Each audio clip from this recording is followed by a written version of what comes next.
Around 440 BC, there's a Greek guy named Democritus. He thought you'd eventually end up with a particle that couldn't be divided. He called them atomos, and he said they're all small. He also said they're hard and was right after all.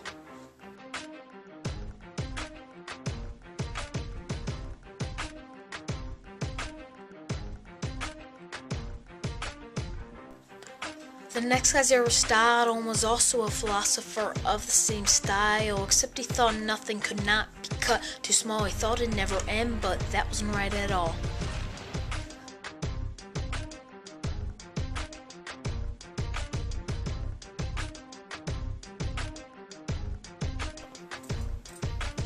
Around 1700, this British dude named Dalton suggested elements combined in certain proportions. He published the atomic theory in 1803. That's probably what got him his college degree.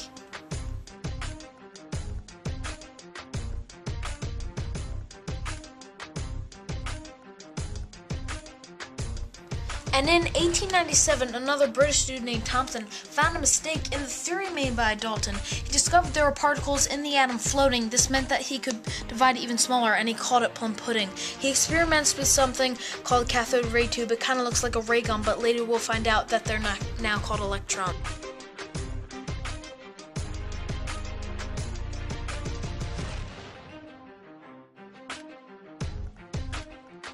In 1909, Ernest Rutherford, a former student of Thomson, designed an experiment to study the parts of the atom. He made it out of gold foil and discovered something new. He said, "Atoms are made mostly out of empty space," and did in fact give us a clue.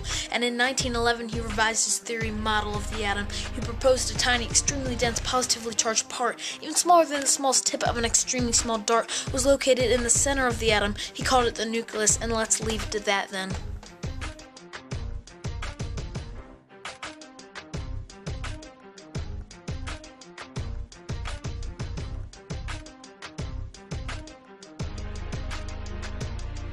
In 1913, there was a Danish scientist named Bohr. He really, like everybody else, wanted to get down to the core. He studied the way atoms react to the light and proposed electrons move around the nucleus in a certain flight. In his model, there are no paths between the levels for electron movement, and even though his model was a valuable tool, the atomic theory still has room for improvement.